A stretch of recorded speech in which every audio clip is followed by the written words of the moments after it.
So first இன்னைக்கு centre page article இருக்குல்ல, China Africa submit இதை பார்க்கலாம். பட் ஆக்சுவலாக நம்ம வந்து சைனாவோட பாலிடிக்ஸ் என்ன ஆஃப்ரிக்காவில் அப்படின்றத பார்த்தாச்சு. கான்செப்ஷுவலாக ஒரு பெர்ஸ்பெக்டிவ் கிடைச்சிச்சு. ஸோ அப்போ என்ன பண்ணலாம்னா இந்த ஆர்டிகலில் என்ன பாயிண்ட்ஸ் கொடுத்துருக்காங்களோ அப்படி யூஸ் பண்ணுறேன். ஏன்னா இது ஃபுல்லாகவே ரொம்ப பெர்ஸ்பெக்டிவ்ஸ்லாம் கிடையாது, ஃபேக்ட்ஸ் தான். இந்த மீட்டிங்கில் என்ன நடந்துச்சு அப்படின்ற ஃபேக்ட்ஸ் தான். ஸோ நான் அப்படியே சமரைஸ் பண்ணுறேன். நாம இருக்கிறது 21st சென்ச்சுரி அப்படின்னு என்ன அர்த்தம்? நிறைய ஆங்கிள் இருக்கு. இப்போதைக்கு எக்கனாமிக்கல் ஆங்கிள் யோசிங்க. நம்ம இருக்கிறது வந்து 21st century means globalised world. Globalisation affect ஆகாத கண்ட்ரியே கிடையாது. அதாவது ஒரு கண்ட்ரி இருந்து இன்னொரு கண்ட்ரிக்கு பொருள் உள்ள போகும், வெளியே வரும், ஈஸி ஃப்ளோ ஆஃப் குட்ஸ் நடக்குது. ஸோ இந்த 21st சென்ச்சுரியில ஒரு கண்ட்ரி இன்னொரு கண்ட்ரி கூட ஃப்ரெண்ட் வச்சுக்கணும் ஆசைப்பட்டா எந்த கண்ட்ரி சூஸ் பண்ணும்? ரெண்டு பேருக்கும் சிங்க் இருக்கிற மியூச்சுவலி பெனிஃபிட் இருக்கிற கண்ட்ரிஸ் ஃப்ரெண்ட் ஆகும். கரெக்டா? இப்போ பார்க்க போறது ஒரு சைட்ல சைனா, அமெரிக்காவுக்கு அடுத்து சூப்பர் பவரா இருக்கிற ஒரு கண்ட்ரி, இன்னொரு சைட்ல ஆப்பிரிக்கா. இவங்க ரெண்டு பேரும் சேர்ந்து ஃப்ரெண்ட் என்ன பண்ண போறாங்க? எனக்கு தேவையானதை மியூச்சுவலா எக்ஸ்சேஞ்ச் பண்ணிக்க போறாங்கன்னு சொன்னா நம்ப முடியுதா? பட் இது வந்து இப்போ பாசிபிள் ஆயிருக்கு. Forum on China Africa cooperation, சிம்பிளா FOCAC சொல்லலாமா? Forum on China Africa cooperation. இந்த ஃபோரம்ல ரெண்டு கண்ட்ரிஸ் என்ன பண்ணுவாங்கன்னா, நம்ம ரெண்டு பேருக்கு என்னென்ன தேவையோ என்ன பண்ணிக்கலாம், மியூச்சுவலி எக்ஸ்சேஞ்ச் பண்ணிக்கலாம். மீனிங் புரிஞ்சா? சைனா வந்து தனக்கு தேவையானதை முக்கியமானது எக்ஸ்சேஞ்ச் பண்ணணும்னா யார்கிட்ட போகணும்? USA கிட்ட தானே போகணும். ஏன்னா USA தேவையானது சைனா கிட்ட இருக்கும், சைனாக்கு தேவையானது US இருக்கும். கரெக்டா? இதுதான் வந்து பேலன்ஸ் ரிலேஷன்ஷிப்பா. பட் சைனா என்ன பண்ணுது? ஆப்பிரிக்கா கிட்ட இருந்து ஒரு நீடு தேவைப்படுதுன்னு ஒரு ஃபிக்ஸ் பண்ணிருக்கு, ஆப்பிரிக்கா சைனா கிட்ட இருந்து ஒரு நீடை ஃபிக்ஸ் பண்ணிருக்கு. ஸோ இந்த ஃபோரம் வந்து இது வரைக்கும் யாரும் கட்ட முடியாத ஒரு டிஃப்ரெண்டான பிரிட்ஜை கட்டுது. ஒரு மோஸ்ட் பவர்ஃபுல் கண்ட்ரியும் இந்த குளோபலோட மோஸ்ட் போரர் கண்ட்ரி சொல்லப்படுற ரெண்டு கண்ட்ரிஸையும் பிரிட்ஜ் பண்ணுறதுக்கான ஒரு ஃபோரம். இந்த பிரிட்ஜை தான் இப்போ எல்லா கண்ட்ரிஸ் பார்க்குறாங்க, இந்தியாவும் இன்ஸ்பயர் பண்ணுது. ஸோ இந்த FOCAஸோட 9th மினிஸ்ட்ரியல் மீட்டிங் நடந்திருக்கு. அதோட கன்க்ளூஷன்ல என்னென்ன முடிவு எடுக்கப்பட்டது? ஸோ 9th மீட்டிங்ல எடுக்கப்பட்ட ஒவ்வொரு முடிவுமே வேற லெவல். ஃபார் எக்ஸாம்பிள் ஃபர்ஸ்ட் முக்கியமான பாயிண்ட், சைனா ஆப்பிரிக்கா இந்த ரெண்டு கம்யூனிட்டியும் ஒரு ஷேர்டு ஃபியூச்சரை உருவாக்க போகுது. எங்க ரெண்டு பேரோட ஃபியூச்சரையும் மாற்றி மாற்றி எக்ஸ்சேஞ்ச் பண்ணி ஒரு நியூ ஃபியூச்சர் உருவாக்க போறோம். பண்ணி புரிச்சா? உங்க ஃப்ரெண்டு கிட்ட தான் உங்களோட ஃபியூச்சர் பற்றி சொல்லுவீங்க. எனக்கு இதெல்லாம் இன்ட்ரெஸ்ட் இருக்கு, எனக்கு இது ஹெல்ப் பண்ணு, உனக்கு இந்த இன்ட்ரெஸ்ட்லாம் இருக்கு, எனக்கு ஹெல்ப் பண்ணு. இந்த ரெண்டு கம்யூனிட்டியும் இந்த ஷேர்டு ஃபியூச்சரை எக்ஸ்சேஞ்ச் பண்றது வழியாக ரெண்டு பேரும் க்ளோஸ் ஃப்ரெண்ட்ஸா மாறதுக்கான சான்ஸ் வந்து செம ஸ்ட்ராங் ஆகுது. ஸோ சைனா என்ன பண்ண பார்த்தோம்னா, ஆப்பிரிக்காவில் போயிட்டு ரோடு, ரயில்வேஸ், போர்ட்ஸ் இது எல்லாத்தையும் உருவாக்கி ஆப்பிரிக்காக்குள்ள டிரான்ஸ்போர்ட்டேஷனை அதிகமாக்க போகுது. ஸோ டிரான்ஸ்போர்ட்டேஷன் ஸ்ட்ராங் ஆயிடுச்சுன்னா ஆப்பிரிக்கா என்ன பண்ணலாம், மற்ற எல்லா கண்ட்ரீஸ்க்கும் எக்ஸ்போர்ட் பண்ண முடியும். ஸோ ட்ரேட் என்ன ஆகும்? பூஸ்ட் ஆகுமா? ஸோ ஆப்பிரிக்கன் கண்ட்ரீஸ் எல்லாம் அவங்களோட ட்ரேட் பூஸ்ட் பண்றதுக்கு சைனா என்ன பண்ணுது?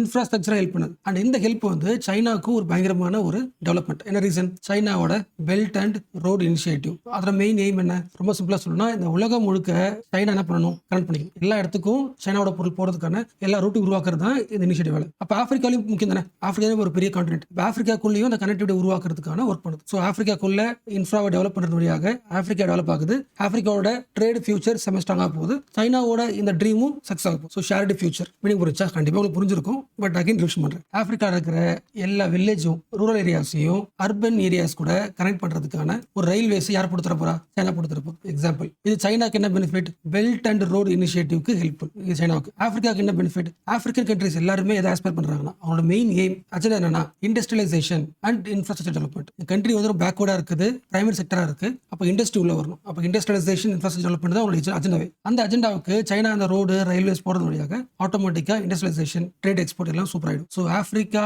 அஜெண்டா 2063 தானே? 2063க்குள்ள ஒட்டுமொத்த ஆப்பிரிக்காவும் இண்டஸ்ட்ரியலைசேஷன், இன்ஃப்ராஸ்ட்ரக்சர் டெவலப்மெண்ட் ஆயிடணும்ன்றது அவங்களோட கனவு. அந்த கனவுக்கு சைனா என்ன பண்ணுது? இந்த BRI வழியாக ஹெல்ப் பண்ணுது. ஸோ ஆப்பிரிக்காவோட எக்கனாமி பூஸ்ட் பண்ணாலே, இன்ஃப்ராவை பூஸ்ட் பண்ணாலே ஆட்டோமேட்டிக்கா UN இருக்குல்ல, UNோட 2030 கோல்ஸ் எல்லாத்தையுமே ஓரளவுக்கு அச்சீவ் பண்ண முடியும். ஃபார் எக்ஸாம்பிள், ஆப்பிரிக்காவில் பாவர்ட்டியை ரெடியூஸ் பண்ண முடியும், ஹங்கரை குறைக்க முடியும், quality education, gender equality, clean energy, economical growth, இன்இக்வாலிட்டி குறைக்கணும், கிளைமேட் ஆக்ஷன், இந்த மாதிரி ஒரு 17 கோல் இருக்கு. இந்த 17 கோலையும் ஆப்பிரிக்கன் கண்ட்ரீஸ் அச்சீவ் பண்றதுக்கு சைனா என்ன பண்ணுது? ஹெல்ப்ஃபுல்லா இருக்கு. ஸோ FOCACல எடுக்கப்பட்ட ஃபர்ஸ்ட் முக்கியமான point, China Africa community shared ஃபியூச்சரா பிளஸ் முக்கியமானது சைனாவோட BRI, ஆப்பிரிக்காவோட 2063 அஜெண்டா பிளஸ் UNோட 2030 அஜெண்டா. இது மூணு ஒன்னா சேர்ந்து அச்சீவ் பண்றதுக்கான ஒரு ஒர்க் அவுட். இதுக்கு பேர் சொல்லுவாங்க சினர்ஜியா. எஸ், அதாவது நிறைய விஷயத்தை உள்ளடக்கி ஒரே எய்மா மாத்துறது. பிளஸ் இன்னொரு முக்கியமான அப்டேட், சைனாவோட BRI மட்டும் இல்ல, சைனாவோட மெயின் எய்ம் என்னன்னா குளோபல் லெவல்ல global development initiative, global security initiative, global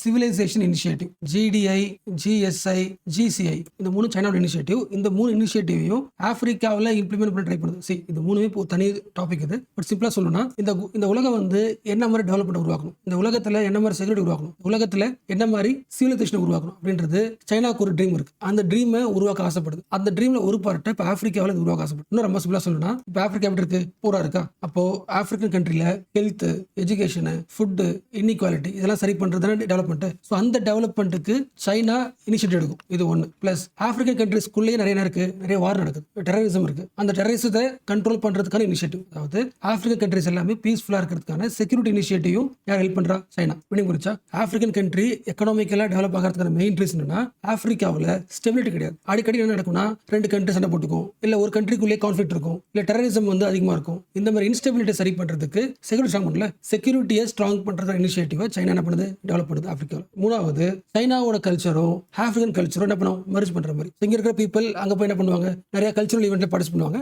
சைனாவோட பீப்பிள் இங்க வந்து ஆப்பிரிக்கன் கல்ச்சர் ஈவெண்ட் பார்ட்டிசிபேட் பண்ணுவாங்க. ஸோ அந்த கல்ச்சரலா சிவிலைசேஷனை இம்ப்ரூவ் பண்றது. ஆப்பிரிக்காவுக்கு ஒரு சிவிலைசேஷன் இருக்கு, சைனாக்கு ஒரு லாங் சிவிலைசேஷன். ரெண்டு சிவிலைசேஷனும் என்கரேஜ் பண்ற மாதிரி இனிஷியேட்டிவ்ஸ், இந்த மூணு இனிஷியேட்டிவ்ஸையும் உருவாக்கணும். எல்லாத்தையும் சேர்த்து தான் ஒரே வார்த்தை ஷேர்டு ஃபியூச்சர். ஸோ ஒரே வார்த்தைக்குள்ள இவ்வளவு வருது. அடுத்த செகண்ட் பாயிண்ட். ஸோ இந்த பாயிண்ட் ஃபர்ஸ்ட் பாயிண்ட் பார்த்தோம்ல, அதோட எக்ஸ்பான்ஷன் மாதிரி இருக்கும். But most important governance, modernisation, poverty. இது மூணு முக்கியமான ஃபோக்கஸ். மீனிங் புரிச்சா? ஃபார் எக்ஸாம்பிள் சொல்றேன், சைனாவோட கண்டிஷன் 1950s எப்படி இருக்குன்னா நிறைய மக்கள் வந்து பவர்ட்டில இருந்து போனாங்க. பட் அதே கண்ட்ரி வந்து நிறைய ஸ்டெப்ஸ் எடுத்து தன்னோட கவர்னன்ஸ் இம்ப்ரூவ் பண்ணி நிறைய மக்களை பவர்ட்டில இருந்து வெளியெடுத்துக்காங்க. ஸோ நான் எப்படி வந்து பவர்ட்டில இருந்து நிறைய பேர் வெளியெடுத்தேன், அந்த ஸ்டெப்ஸ் எல்லாத்தையும் நான் தரேன். நீ என்ன பண்ணலாம்? ஆப்பிரிக்காவில் இருக்கிற மக்கள் பவர்ட்டில் இருக்காங்களே அதை இம்ப்ரூவ் பண்ண யூஸ் பண்ணிக்கும். ஸோ சைனாவோட எக்ஸ்பீரியன்ஸ் இருக்குல்ல, பவர்ட்டியை அபாலிஷ் பண்றது, அந்த எக்ஸ்பீரியன்ஸ் நான் அவனுக்கு என்ன பண்றேன்? ஷேர் பண்றேன் ஆப்பிரிக்காவுக்கு. இன்னும் முக்கியமானது, ஆப்பிரிக்கா அக்ரிகல்ச்சர் செம ஸ்ட்ராங்கா இருக்கு. ஓகே, அந்த அக்ரிகல்ச்சரை இன்னும் கொஞ்சம் இண்டஸ்ட்ரியலைஸ் பண்ணலாம், அதாவது மாடர்னைஸ் பண்ணலாம். அந்த மாடர்னைசேஷன் நான் ஹெல்ப் பண்றேன். அண்ட் கவர்னன்ஸ், ஆப்பிரிக்காவில் இருக்கிற லோக்கல் கம்யூனிட்டி தன்னை எப்படி கவர்ன் பண்ணிக்கிறாங்க, அந்த சிஸ்டம் சைனா எடுத்துக்கும். சைனாவோட கவர்னன்ஸ் எப்படி இருக்கோ அதை என்ன பண்ணும்? ஆப்பிரிக்கா கொடுக்கும். ஸோ அந்த எக்ஸ்டெண்ட் எடுக்க போகுது. ஸோ கவர்னன்ஸ்,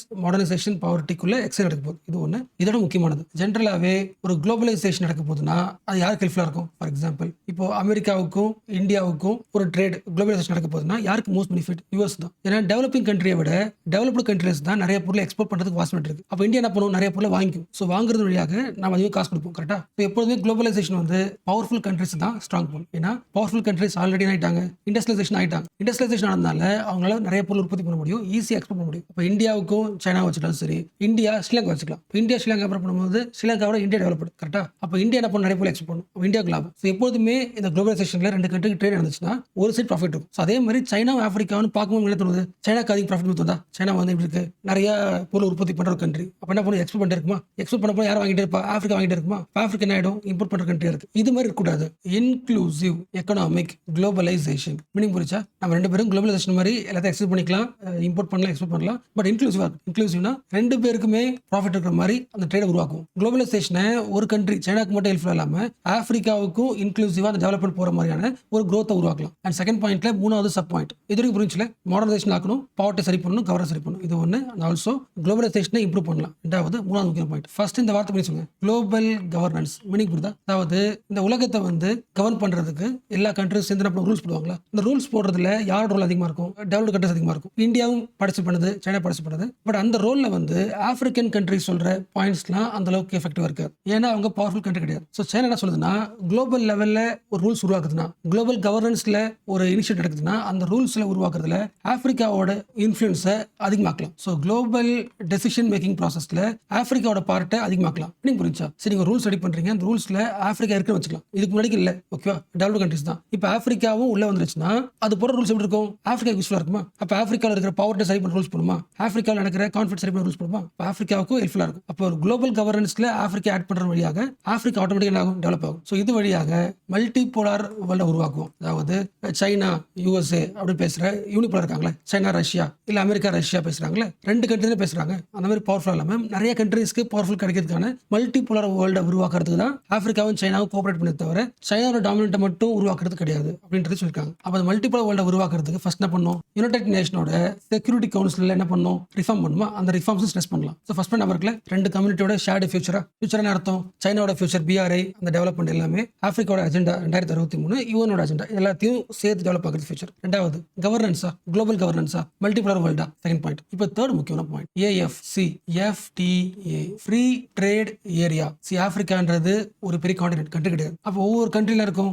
ஆப்பிரிக்காவில் நிறைய கண்ட்ரிஸ் இருக்கு, ஒவ்வொரு கண்ட்ரி ஒரு கவர்மெண்ட் இருக்குமா? இங்க இருக்கிற பொருள் வந்து அந்த கண்ட்ரி போனா ஒரு டாக்ஸ் போடுவாங்க, இந்த கண்ட்ரிக்கு போனா அங்க ஒரு டாக்ஸ் இருக்கும். அப்போ ஆப்பிரிக்காக்குள்ளவே எல்லா கண்ட்ரிஸ் என்ன பண்ண முடியாது? ஃப்ரீயா தன்னோட குட்ஸை ட்ரேட் பண்ண முடியாது. அதை உருவாக்குறதுக்கான initiative African continent free trade area. Meaning புரிச்சுல? எஸ். இதன் வழியாக ஆப்பிரிக்காவுக்கு ஹெல்ப்ஃபுல்லா இருக்கும், சைனாக்கு ஹெல்ப்ஃபுல்லா இருக்கும். சைனா என்ன பண்ண முடியும்? சைனாவோட ஒரு பொருள் எல்லா கண்ட்ரிக்கும் ஈஸியா ஃப்ளோ ஆகுமா? ஸோ அதோட இனிஷியேட்டிவ். லாஸ்ட் பாயிண்ட், அடுத்த 10வது மீட்டிங் வந்து காங்கோல நடக்க போகுது. இதுதான் பாயிண்ட்ஸ். ஸோ இதான் கோர் பாயிண்ட். இதை தவிர்த்து நிறைய பாயிண்ட்ஸ் இருக்கு, குட்டி பாயிண்ட்ஸ் இருக்கு, அதையும் பார்க்கலாம். இங்கே போட்டு பாருங்களேன். Nearly 51 billions in soft loans, grants, investment promotion to African Nations. So China வந்து ஆப்பிரிக்காவுக்கு ஒரு $51 பில்லியன் அளவுக்கு இன்வெஸ்ட் பண்ண போது சொல்லலாம், இல்லை காசு கடன் தர போது சொல்லலாம். ஸோ அவ்வளோ அமௌண்ட் வேல்யூ ஆப்பிரிக்காக்குள்ள வரப்போகுது. அப்போ அந்த காசு என்னென்னலாம் செலவாக போகுது ஐடென்டிஃபைட். அதாவது சைனாவோட பிரசிடென்ட் ஜி ஜின்பிங் அவரோட கீனோட், அவரோட ஸ்பீச்சில் சேம் இப்போ பார்த்தது தான் இன்னும் கொஞ்சம் எக்ஸ்பேண்ட் தராங்க. Trade connectivity, green development, industrial chain operation, health. So already என்ன பண்றாங்களோ அதே இன்வெஸ்ட் பண்ண போறாங்க. அதோட முக்கியமானது அடுத்த பாயிண்ட், ஆப்பிரிக்காவோட உமன் அண்ட் யூத்தோட ஸ்கில்லை வந்து ட்ரெயின் பண்ண போறாங்க, இம்ப்ரூவ் பண்ண போறாங்க. 60,000 ட்ரெயினை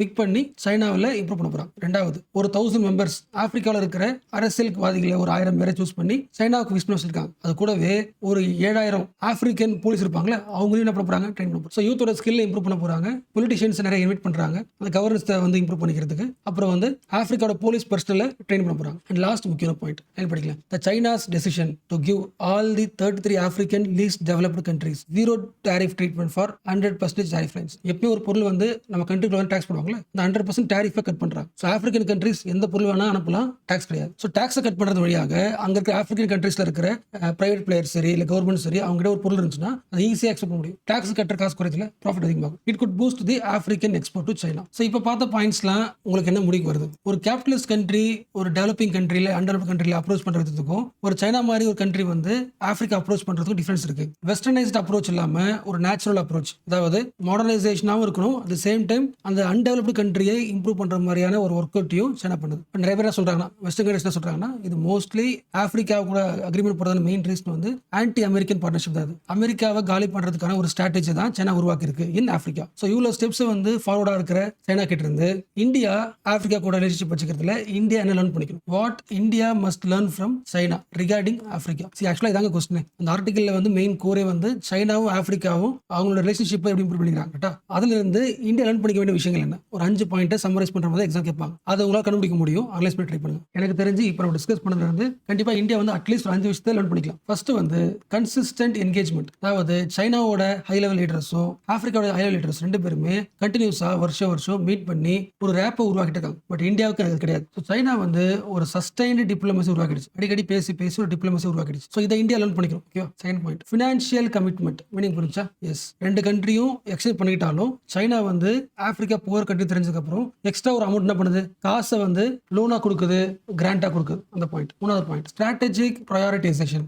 ஆப்பிரிக்காவை ஸ்ட்ராட்டஜிக்கலா இம்ப்ரூவ் பண்ண முடியும். அதாவது குளோபல் ஆர்டர்ல ஆப்பிரிக்காவோட ஸ்டேட்டஸ் இம்ப்ரூவ் பண்ற மாதிரி அந்த குளோபல் கவர்னன்ஸ் ரூல்ஸ்ல ஆப்பிரிக்காவோட பார்ட்டிசிபேஷன் பண்ணுது, இம்ப்ரூவ் பண்றது. ஸ்ட்ராட்டஜிக்கும் ப்ரையாரிட்டி வச்சிருக்கு. 4வது எக்கனாமிக் டூல்ஸ். ஃபார் எக்ஸாம்பிள் ஆப்பிரிக்காவோட 33 கண்ட்ரீஸும் சைனாவோட ட்ரேட் பண்ணா ஜீரோ டாரிஃபா, so tariff exemption. 5th point நான் வந்து எக்ஸ்பிளைன் பண்ணல, பட் ஆர்டிகல் கொடுத்துருக்காங்க. நிறைய விஷயங்களை வந்து சைனா பண்றேன்னு சொல்லியிருக்கு, பட் டிரான்ஸ்பரன்சியா பண்ணுமா தெரியாது, ஒப்பேக்கா இருக்கு. அப்ப அந்த ஒப்பேக்கு தூக்கிட்டு இந்தியா வந்து ஆப்பிரிக்கா கூட எங்கேஜ் பண்ணும்போது டிரான்ஸ்பரன்சி இருந்துச்சுன்னா இம்ப்ரூவ் ஆகும். இம்ப்ளிமெண்ட்ல ஃபோக்கஸ் பண்ணலாம், implementation focus, ensuring the transparency and commitments. 5 point தான் எனக்கு தெரிஞ்சு சைனா கிட்ட ஹெல்ப் பண்ணிக்கலாம். ஸோ அடுத்த ஆர்டிகல் பார்க்கறதுக்கு முன்னாடி ஒரே ஒரு கொஸ்டின் கேட்கறேன், ட்ரை பண்ணுங்க. Allopathic medicine. அலோபதிக் மெடிசனோட மோஸ்ட் பாசிட்டிவ் என்ன சொல்லுவீங்க? ஹைலி எஃபெக்டிவ்ல உங்களுக்கு என்ன நோயோ அந்த நோய்க்கான கரெக்டான மருந்து கொடுத்தா ஈஸியாக சரியாயிடும். ஸோ ஹைலி எஃபெக்டிவ் தான் பாசிட்டிவ். பட் இந்த ஹைலி எஃபெக்டிவ் கூட ஒரு நெகட்டிவ் வரும், எல்லாருக்கும் தெரிஞ்சது தான் சைட் எஃபெக்ட்ஸ். ஃபார் எக்ஸாம்பிள் இப்போ நீங்க ஆன்டிபயோட்டிக் சாப்பிட்றீங்கன்னா உடனே சரியாயிடும், at the same time diarrhoea வரலாம், ஸ்டொமக் பெயின் வரலாம். ஸோ சைட் எஃபெக்ட்ஸ்ன்றது நேச்சுரலாவே அலோபதிக் மெடிசன்ல வர்றது. ஓகே, பட் நம்ம மோஸ்ட்லி இப்போ பேசணும்ல, சைட் எஃபெக்ட்ஸ் எல்லாமே பிசிக்கலா நமக்கு தெரியும். பட் அலோபதிக் மெடிசனோட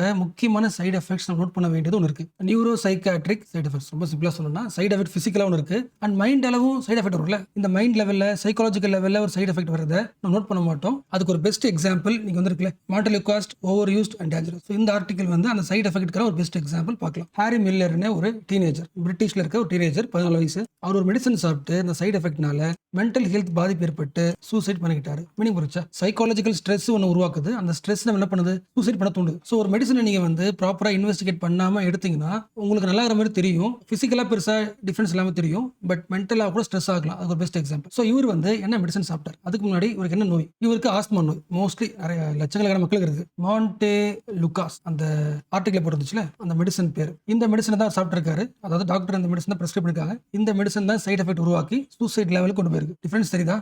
மூச்சு ஈஸியா வாங்குறதுக்கான ஒரு மெடிசன். ஆஸ்மா தானே, பிரீத்திங் கஷ்டமா இருக்கும், அந்த மெடிசன் சாப்பிட்டா பிரீத்திங் ஈஸியா இருக்கும், அதுக்காக சாப்பிடுறோம். அது கண்டிப்பா அது அந்த எஃபெக்ட் அதில் இருக்குது. பட் அந்த எஃபெக்ட் வந்து சைக்காலஜிக்கலா பிரச்சனை உருவாக்குது. ஸோ இந்த மெடிசன் வந்து இந்தியாவில் இருக்குது, சிங்குலர் அப்படின்ற பிராண்ட் நேம்ல விற்பாங்க. ஆக்சுவலா ஆஸ்துமாக்கு வந்து இப்போ பார்த்தோம்ல, மாண்டல் கோஸ்ட்டை விட பெஸ்ட் மெடிசன்லாம் இருக்கு. கார்டிகோ ஸ்டெராய்டு நம்ம படத்துல பார்த்துருப்போம்ல, மெஷின் ஒரு டூல் மாதிரி இருக்கும், அதை இன்ஹேல் பண்ணுவாங்கல்ல. எஸ், ஸோ இன்ஹேல் பண்ற கார்டிகோ ஸ்டெராய்டு தான் மோஸ்ட் எஃபெக்டிவ் ஃபார் ஆஸ்துமா. ஆக்சுவலா இந்த மெடிசன், இந்த இன்ஹேலர் வந்து எஃபெக்டிவா இருந்தாலும் கூட ஏன் இந்த மெடிசன் பயன்படுத்துறாங்க? அது ஒரே ஒரு காரணம், ஸ்டிக்மா. நீங்களே யோசிங்களேன், உங்களுக்கு முன்னாடி ஒரு ஸ்டூடெண்ட் வந்து, உங்க ஃப்ரெண்டு வந்து அந்த இன்ஹேலர் அடிக்கடி பயன்படுத்தினாருன்னா உங்களுக்கு ஒரு பார்க்க எப்படி இருக்கும் மைண்ட் செட்?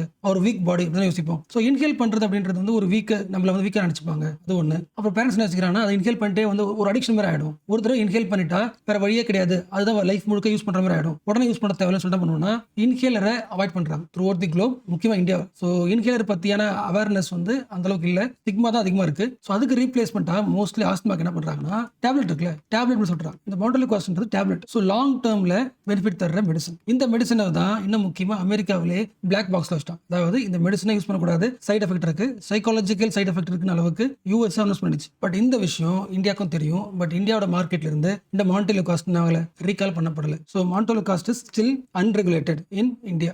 அன்ரெகுலேட்டட் கூட ஓகேங்க, பட் இர்ரேஷனலா யூஸ் பண்றாங்க. அதாவது இந்த மாண்டலிகாஸ்ட் மெடிசனை எதுக்கு கம்மி பண்ணக்கூடாதோ கம்மி பண்ணி தராங்க. பண்ணி புரிச்சா, இப்போ டாக்டர் வந்து ஒரு டேப்லெட் தரும்போது அது கூட சேர்த்து 4 டேப்லெட் தருவாங்களே, எந்த டேப்லெட் கூட சேர்த்து சாப்பிடாதோ அந்த மாதிரி கம்பெனிட்டா தராங்க. ஸோ இந்தியாவில் ஹெல்த் கேர் ப்ரொவைடர்ஸ் கிட்ட அண்ட் ஈவன் பேஷன்ஸ் கிட்டையும் இந்த அவேர்னஸ் உருவாக்கணும். ஃபார் எக்ஸாம்பிள் சொல்றேன், மாண்டலிகாஸ்டோட மெயின் பர்பஸ் என்னன்னா கண்ட்ரோலர். அது வந்து ஒரு கண்ட்ரோலர் மெடிகேஷன். அதாவது ஆஸ்துமால இருந்து அது ரிலீவ் பண்ணாது, கண்ட்ரோல் வச்சுக்கும். ஒரு லாங் டேர்மா கண்ட்ரோல் பண்ணி வச்சுக்கிறதுக்கான ஒரு மெடிசன். ஸோ ஷார்ட் டேர்மா உடனடியாக ரிலீஃப் கிடைக்கிறதுக்கு ஆஸ்துமால இருந்து மோஸ்ட்லி தர மெடிசன் ஆன்டி ஹிஸ்டமைன். இந்தியாவில் இருக்கிற டாக்டர் என்ன பண்றாங்கன்னா இந்த மாண்டலிகாஸ்டையும் பிளஸ் ஆன்டி ஹிஸ்டமைன்ஸ் ரெண்டுத்தையும் கம்பைன் பண்ணி கொடுத்துறாங்க. இந்த சாஃப்ட்வேர் என்ன ஆயிடுது, இந்த ஆன்டி ஹிஸ்டமைன் ஷார்ட் டேர்மா அந்த ஆஸ்துமா சரி பண்ணிடுது.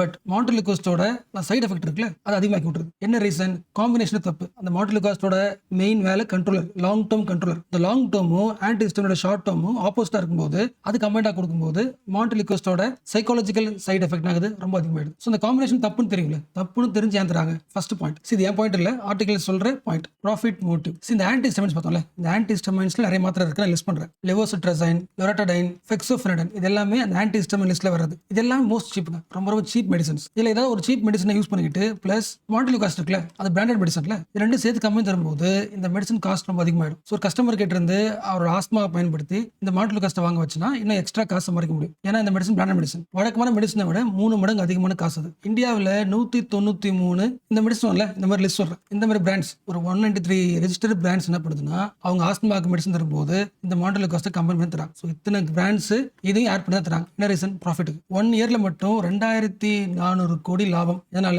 இந்த மாண்டலிகாஸ்ட் சேல் பண்றது வழியாக. ஸோ இந்தியா சீக்கிரமா முடிஞ்ச அளவுக்கு மார்க்கெட்ல இந்த ட்ரக் கண்ட்ரோல் என்ன பண்ணணும், ரெகுலேட் பண்றது ஸ்ட்ராங் ஆகணும். அந்த சைக்காலஜிக்கல் சைடு எஃபெக்ட் இருக்குல்ல, இதை பத்தின அவேர்னஸ் பேஷண்ட் கிட்ட உருவாக்கணும். முக்கியமா இந்த மாண்டலிகாஸ்ட் இருக்குல்ல, இந்த மெடிசனை ஓவர் தி கவுண்டர் ஒரு பேஷண்டே போயிட்டு வாங்குற மாதிரி இருக்கக்கூடாது. அதை என்ன பண்ணணும், கண்ட்ரோல் பண்ணணும். சூசைட் சொன்ன உடனே சூசைட் பண்ணிக்கலாமா அப்படின்ற சைடு எஃபெக்ட் வராது. ஓகேவா? Suicide associated side effect. For example, உங்களுக்கு அக்ரெஷன் அதிகமா இருக்கலாம், இல்ல நைட்ல தூக்கம் வராம இருக்கலாம், ஆன்சைட்டியா இருக்கலாம், டிப்ரெஷனா இருக்கலாம், மைண்ட் இருக்குல்ல, இந்த காக்னிட்டிவ் சொல்லுவாங்க, திங்கிங் கேபபிலிட்டி, இந்த காக்னிட்டிவ் வந்து இம்பேர்டா இருக்கலாம்.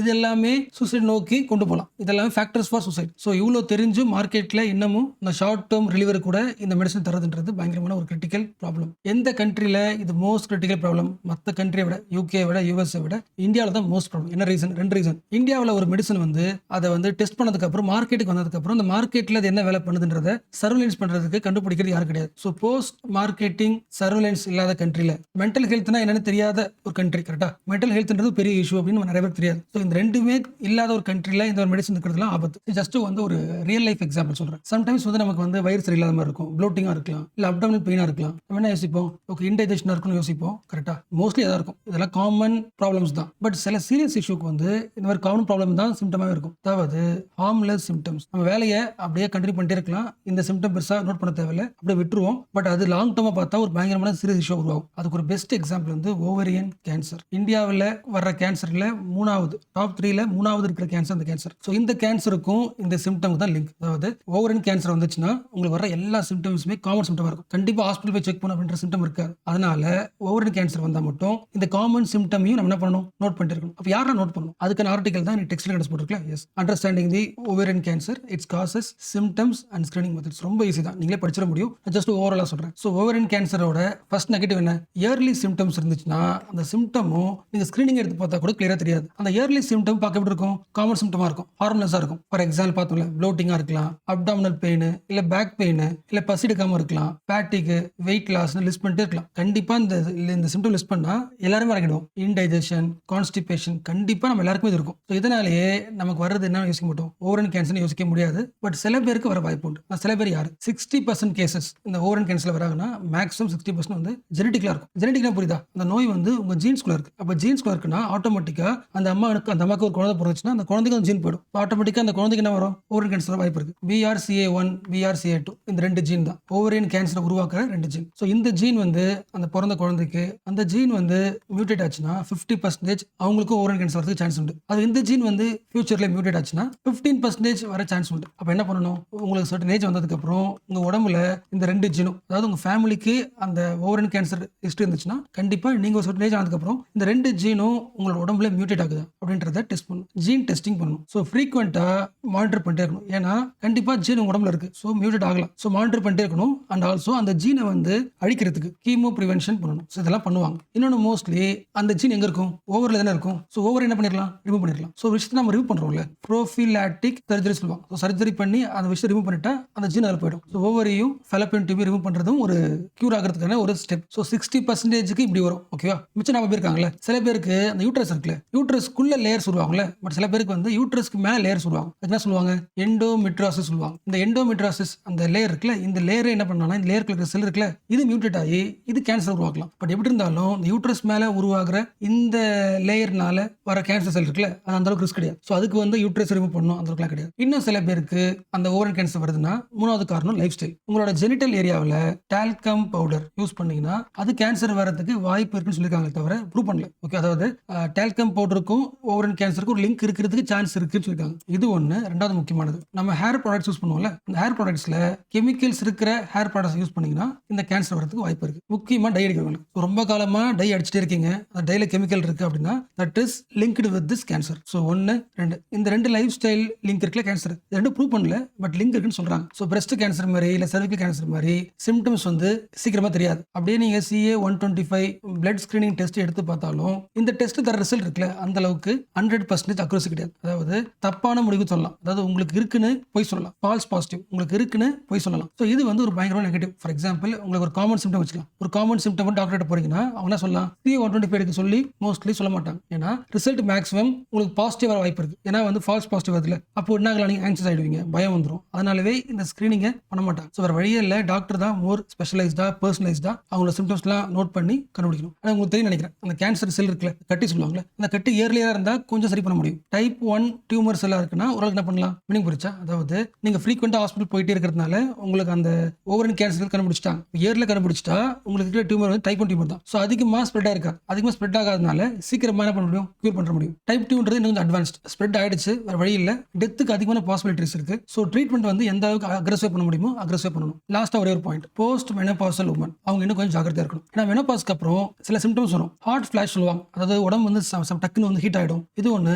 நைட்ல வந்து ரொம்ப வேர்வையா இருக்கும். மூணாவது அடிக்கடி வந்து மூட் ஸ்விங் ஆகும் போஸ்ட் மெனோபாஸ்க்கு அப்புறம். இந்த சிம்டம்ஸ் இருக்கிறதுனால ஒரு ட்ரீட்மெண்ட் பண்ணுவாங்க, ஹார்மோனல் ரீப்ளேஸ்மெண்ட் தெரப்பி. இந்த தெரப்பி பண்ணியிருந்தா மேபி உங்களுக்கு ஓவரன் கேன்சர் வரதுக்கு சான்ஸ் உண்டு. ஸோ HRT லிங்க்டு ஓவரன் கேன்சர் வரதுக்கு சான்ஸ் உண்டு. மீனிங் புரிச்சா, போஸ்ட் மெனோபாஸ் சிம்டம்ஸ் சொல்ல, சிம்டம்ஸ் சரி பண்றதுக்கு ட்ரீட்மெண்ட் பண்றீங்களா அந்த தெரப்பினாலையும் ஃபியூச்சர்ல இந்த கேன்சர் வரலாம். இது ஒரு பாயிண்ட். ஸோ நெக்ஸ்ட் வந்து டெக்ஸ்ட் அண்ட் கண்டெக்ஸ்ட்ல ஹெட்டிங் படிக்கல, defamation suit against the Wikipedia. First விக்கிபீடியான்றது என்ன, ஃபார்முலா சொல்ல வேண்டாம், ரொம்ப ஷார்ட்டா எக்ஸ்பிளைன் பண்ணலாம். இப்படி சொல்லலாம், ஒரு ஓப்பன் நோட் புக் சொல்லலாமா, இல்லைன்னா வந்து ஒரு ஷேர்ட் நோட் புக் சொல்லலாம். அந்த நோட் புக்ல யார் வேணா எழுதலாம். ஃபார் எக்ஸாம்பிள் அந்த நோட் புக்ல விஜய் ஒரு பேஜ் இருக்குன்னா விஜய் பத்தி யார் வேணா வந்து என்ன பண்ணலாம், பாயிண்ட்ஸ் ஆட் பண்ணலாம். ஈவன் நீங்க லாகின் பண்ண கூட அவசியம் இல்லை, உங்களுக்கு தெரிஞ்ச பாயிண்ட்ஸ் வந்து எழுத முடியும். பட் சில பேஜ், சில மோஸ்ட் இம்பார்ட்டன்ட் பேஜ் இருக்குல்ல, சில பேஜை நீங்க வந்து எழுதணும்னா லாகின் பண்ணணும், அத்தன்டிசிட்டி வேணும், அது ஓகே. பட் ஜென்ரலா ஒரு நோட் புக் இருக்குன்னா அந்த நோட் புக்ல யார் வேணா இன்புட் தரலாம். என்ன சொல்லலாம், பீப்புள்ஸோட நாலேஜ் சொல்லலாமா, பீப்புள்ஸோட நாலேஜ் வந்து ஒரு டேட்டாவை விக்கிபீடியாவில் பார்க்க முடியும். ஸோ இது பாசிட்டிவ். இப்போ நெகட்டிவ் என்ன வரலாம், உங்களுக்கு மோடி பிடிக்கல என்ன பண்ணுவீங்க, மோடி பேஜ்ல வந்து மோடி வந்து சரி கிடையாது,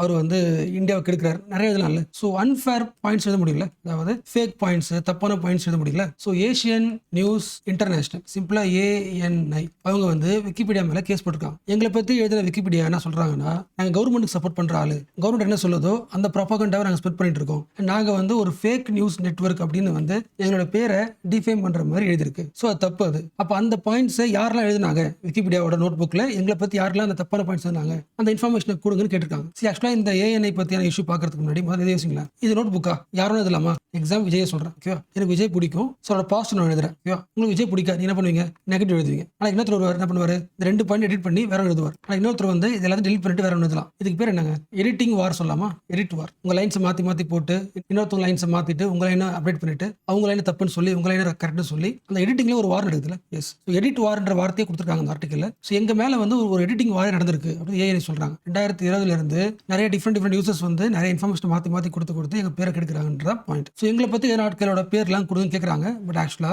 விக்கிபீடியாவோட இன்னொரு முக்கிய நெகட்டிவ், எல்லாருமே லாகின் பண்ணி எழுதணும் அவசியம் கிடையாது. அப்ப யார் எழுதினாங்கன்ற பாயிண்ட் வந்து விக்கிபீடியாவே தெரியாது. ஸோ ஃபேஸ்புக் நினைச்சா அந்த போஸ்ட் யார் போட்டாங்கன்றதை கண்டுபிடிச்சு கொடுத்துடலாம் கவர்மெண்ட் கேட்டா. பட் விக்கிபீடியாவில் தர முடியாது. ஸோ அதான் வந்து இஷ்யூ. ஸோ டெல்லி ஹைகோர்ட் என்ன சொல்லியிருக்கு, ஏஎன்ஐ பத்தி யாரெல்லாம் எடிட் பண்ணாங்களோ அவங்க இன்ஃபர்மேஷனை கண்டிப்பா கொடுக்கணும். யார் கொடுக்கணும், விக்கிபீடியா கொடுக்கணும். ஒருவேளை இன்ஃபர்மேஷன் தரலனா உங்களை இந்தியாவில இருந்து பிளாக் பண்ணுவோம். விக்கிபீடியாவை இந்தியாவில இருந்து பிளாக் பண்ணுவோம். ஆக்சுவலா இது புதுசு கிடையாது, சைனாவில் கிடையாது. விக்கிபீடியா பிளாக் பண்ணிட்டாங்க. ரஷ்யா வந்து விக்கிபீடியாவில் நிறைய பேரை வந்து அரெஸ்ட் பண்ணிருக்கு. ஜெர்மனி கவர்மெண்ட் நிறைய ஆக்ஷன் எடுத்திருக்கு. யூஎஸும் இந்த விக்கிபீடியாவில் நிறைய பேர் மேல கேஸ் போட்டு பட் அந்த கேஸ்ல ஃபெயில் ஆயிருக்கு. ஏன்னா யூஎஸ்ல வந்து ஃப்ரீடம் ஆஃப் ஸ்பீச்சுக்கு வந்து பயங்கரமான ஒரு ப்ரொடெக்ஷன் இருக்கு. என்ன பாயிண்ட்னா, விக்கிபீடியான்ற ஷேர்டு ஒரு பேஜ் வந்து பீப்புள்ஸ் நாலேஜ் வந்து ஃப்ரீடம் ஆஃப் ஸ்பீச்சை எல்லா கண்ட்ரி கவர்மெண்ட்டும் எப்படியாவது கண்ட்ரோல் பண்றதுக்கான ஒர்க் நடந்துட்டே இருக்கு. ஸோ விக்கிபீடியா வந்து மக்களோட ஃப்ரீடம் ஆஃப் ஸ்பீச்சை அதிகமாக்குது. யாரை பத்தி வேணும் எழுதுறதுக்கான உரிமை தருது. அதனால விக்கிபீடியா என்ன சொல்றாங்கன்னா, விக்கிபீடியாவில் வர இன்ஃபர்மேஷன் வந்து அவ்வளவு கரெக்டாக இருக்காது, ஃபால்ஸா இருக்கலாம். என்ன சொல்ல போனா அதோட ஐடியாலஜியே வந்து நியூட்ரலா இல்ல, லிபரலிசத்தை ஸ்ப்ரெட் பண்ணுது அப்படின்னு நிறைய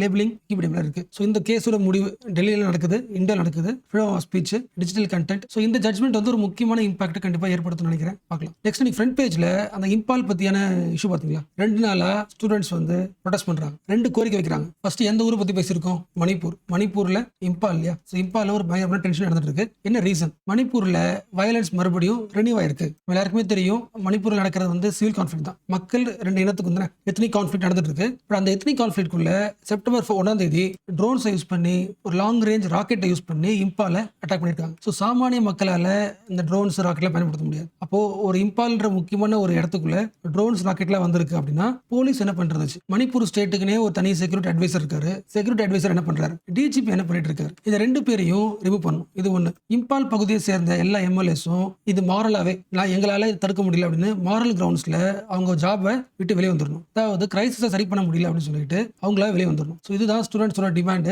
பட் ஒத்துப்பாங்களா கவர்மெண்ட்? வாய்ப்பே இல்லை. ஸோ கர்ஃபியூ போடுறாங்க, இன்டர்நெட்டை பேன் பண்றாங்க, டியர் கேஸ் எல்லாம் யூஸ் பண்ணி அந்த ஸ்டூடெண்ட்ஸ் ப்ரொடெஸ்ட்டை வந்து கலைக்கிறாங்க. இப்போ அதை படிக்கல. Manipur bans the internet in 5 districts of Impal Valley and imposes curfew in 2 of them. 50 students injured when police used force to stop them from storming the Rajbhavan. So CM இருக்கிற பகுதிக்கு எல்லா ஸ்டூடெண்ட்ஸும் அணி திரண்டு வராங்க. அதை ஸ்டாப் பண்றது ட்ரை பண்றாங்க. லாஜிக் புரிஞ்சுல?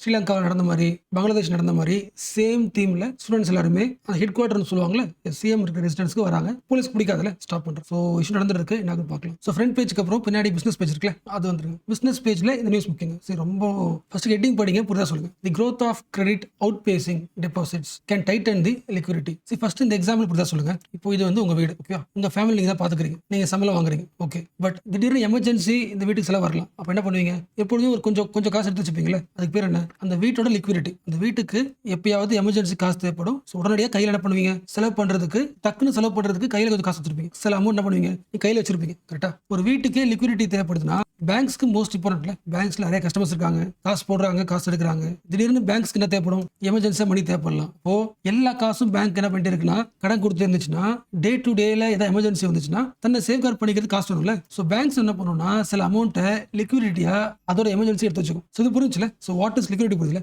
டக்குன்னு செலவு பண்றதுக்கான காசு அது எல்லாம் வச்சிருப்பாங்க. பேங்க் வச்சிருப்பாங்க, எல்லா கம்பெனி வச்சிருக்கோம், வீட்டு வச்சிருக்கோம், எல்லாம் வச்சிருப்பாங்க. எக்ஸாம்பிள் சொன்னேன். இப்போ ஒரு லைன் சொல்றேன், புரிதா சொல்லுங்க. 2 பேங்க், இது 1 2. இந்த பேங்க்ல என்ன பண்றாங்கன்னா வர்றவங்க எல்லாருமே கடன் வாங்கிட்டு போயிட்டு இருக்காங்க. இந்த பேங்க்ல வந்து வர கஸ்டமர்ஸ் நிறைய பேர் கடன் வாங்குறத விட நிறைய காசை வந்து சேவ் பண்றாங்க, அதாவது டெபாசிட் பண்றாங்க. அப்ப எந்த பேங்க்ல லிக்விடிட்டி அதிகமா இருக்கு? இந்த பேங்க் தானே. ஏன்னா இந்த சிச்சுவேஷன்ல நம்ம அதிகமா காசு கொடுத்ததை விட பேங்க்கு அதிகமாக காசு வந்துருக்கு. ஸோ எமர்ஜென்சிக்கு அந்த காசை யூஸ் பண்ணி சமாளிச்சுக்கலாம். ஸோ எப்பொழுதுமே ஒரு பேங்க்குக்கு என்ன பாசிட்டிவ்னா டெபாசிட்ஸ் வந்து அதிகமாக வரணும். எதை விட? நீ லோன் தரல, அது இன்னொரு பேர் என்ன?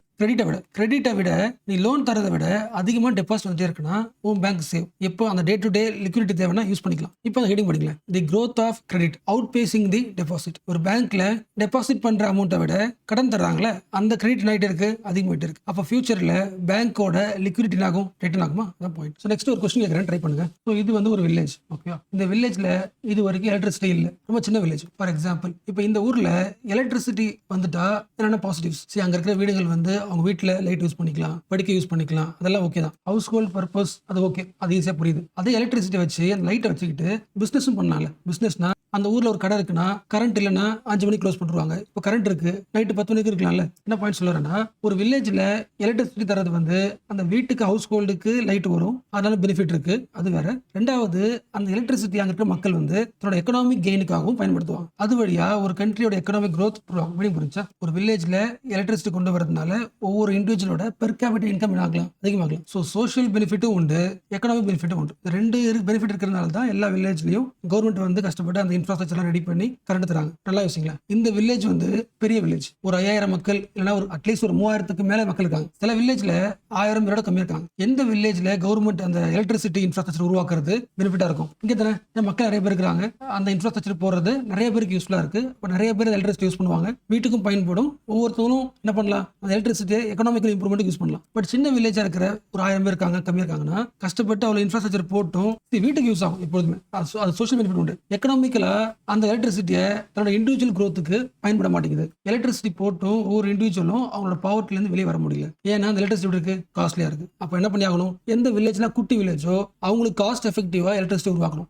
குட்டி குட்டி கிரிட்டை உருவாக்கி அந்த வில்லேஜுக்கு யூஸ் பண்ண கொடுத்தா இன்னும் கொஞ்சம் எஃபெக்டிவா இருக்கணும். தான் நியூஸ் பேஜ் இருக்குல்ல, அந்த பிசினஸ்க்கு மேல ஒரு நியூஸ் இருக்குல்ல, இந்த news access to electricity in rural areas had differential benefits. ஒவ்வொரு வில்லேஜ்லயும் ஒவ்வொரு மாதிரி பெனிஃபிட் வருது. எல்லா வில்லேஜ்லயும் எலக்ட்ரிசிட்டி போட்டா அந்த வில்லேஜ் வந்து பவர்ல இருந்து வெளியே வந்துருன்ற அர்த்தம் கிடையாது. ஃபர்ஸ்ட்லயும் படிங்களா, access to electricity benefited larger populous villages தான் disproportionately more than the poor house. So எப்பெல்லாம் வந்து எலக்ட்ரிசிட்டி பத்தி நான் பேசுறோமோ கண்டிப்பா ஞாபகம் வச்சுக்க வேண்டியது 2005 லான்ச் பண்ணப்பட்ட முக்கியமான ஸ்கீம் ராஜீவ் காந்தி கிராமீன் வித்யுத் யோஜனா. அது மெயின் எய்ம் என்ன, improve the electricity access to ரஃப்லி 4 lakh வில்லேஜஸ் இன் இந்தியா. 4 லட்சம் வில்லேஜ்களுக்கு எலக்ட்ரிசிட்டி கொண்டு வரது ஒரு மெயின் எய்ம். அடுத்து படிக்கலாம், villages with fewer than 300 people 300 people தான் இருக்காங்க வச்சுக்கலாம், saw limited benefits as opposed to those 1000 or 3000. First இந்த பாயிண்ட் புரிஞ்சா, இந்தியாவோட இந்தியான்னு வச்சுக்கலாம், வில்லேஜ் தேவை. ஒட்டுமொத்த இந்தியாவோட எக்கனாமியை எலக்ட்ரிசிட்டி ஒன்று உள்ள வந்ததுக்கு அப்புறம் எக்கனாமி ஆச்சு, டெவலப் ஆச்சா. எல்லாருமே எலக்ட்ரிசிட்டி யூஸ் பண்றாங்க, அது வழியா ஒரு பயங்கர இம்ப்ரூவ்மெண்ட் இந்தியா முழுக்க. கரெக்டா, அந்த இம்ப்ரூவ்மெண்ட் வந்து வில்லேஜ் நடக்கல. இதெல்லாம் படிங்க. It is clear that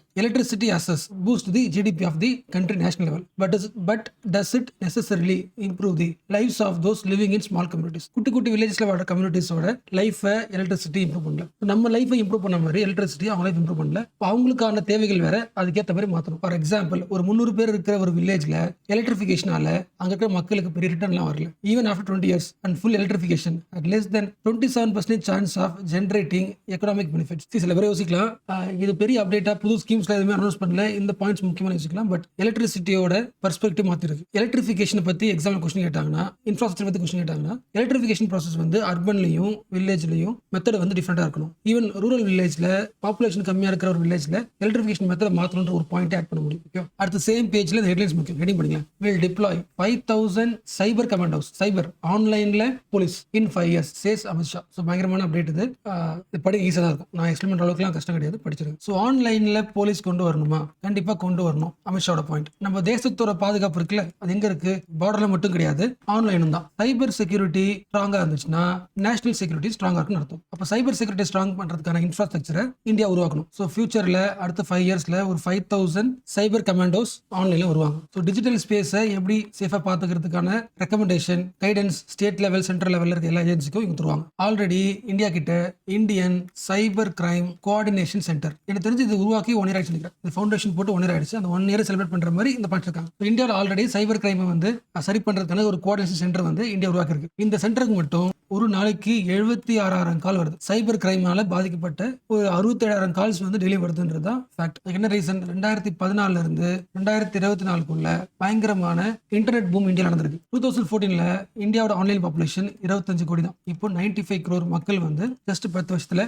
online வந்துட்டாங்க. ஆன்லைன்ல மக்கள் வர வர சைபர் கிரைம் அதிகமாயிட்டே இருக்கு. ஸோ போலீஸ் முக்கியம். So trained cyber commandos will assist the state and central agencies in securing the digital space. And லாஸ்டா நியூஸ் செக்ஷன்ல இந்த ஆர்டிகல் முக்கியம். India has 4 point principle to end the Russia Ukraine conflict. அந்த conflict சரி பண்றதுக்கு India ஒரு 4 points இருக்கு. So ரொம்ப பேசிக்ஸ் நீங்களே படிச்சுக்கலாம், படிங்க. சி ஆக்சுவலாக பாயிண்ட்ஸ் வந்து அப்படியே ஒரு ரெவல்யூஷனரி அப்படிலாம் கிடையாது, ரொம்ப சிம்பிள் தான். இப்போ இருக்கிற டைம் வந்து வார்க்கான டைம் கிடையாது. This is time for peace. So 2 கண்ட்ரிக்கு ஒரு கான்ஃபிளிக்ட் இருக்குன்னா அந்த கான்ஃபிளிக்ட்டை வார் வழியா சரி பண்ணிக்கலாம் அப்படின்னு நினைக்கிறதே தப்பானது. ஸோ வார் வழியா கான்ஃபிளிக்ட்டை சரிப்படுத்த முடியாது. ஸோ ஒரு கண்ட்ரியோட ப்ராப்ளம் வந்து பேட்டில் ஃபீல்டில் சொல்யூஷன் பார்க்க முடியாது. First point. டிப்ளமசி, டயலாக், இது 2 மட்டும்தான் ஒரு கண்ட்ரிக்கு என்ன தேவையோ அதை வாங்கி தர முடியுமே தவிர வார் கிடையாது. இந்த பாயிண்ட் புரிஞ்சுக்கணும். So war is useless now இந்த காலகட்டத்தில். ரஷ்யா உக்ரைன் கான்ஃபிளிக்ட்டை சரி பண்ணணும்னா, அதை நம்ம டிஸ்கஸ் பண்ணணும்னா, டயலாக் பண்ணணும்னா, முதல்ல இந்த டிஸ்கஷன்ல ரஷ்யா டேக் பார்ட் பண்ணணும். இந்த கான்ஃபிளிக்ட்டை எண்ட் பண்ண போறோம் அந்த மைண்ட் செட்ல ரஷ்யா வந்து பார்ட்டிசிபேட் பண்ணணும். ரஷ்யாவோட இன்வால்மெண்ட் இல்லாம இந்த கான்ஃபிளிக்ட்டை சரி பண்ண முடியாது. ஸோ எந்த பேச்சுவார்த்தையும் ரஷ்யா இல்லாம பண்றது வேஸ்ட். ரஷ்யாவை டேக் பார்ட் பண்ணுங்க. அண்ட் 2 பக்கமும் கன்சிஸ்டன்டா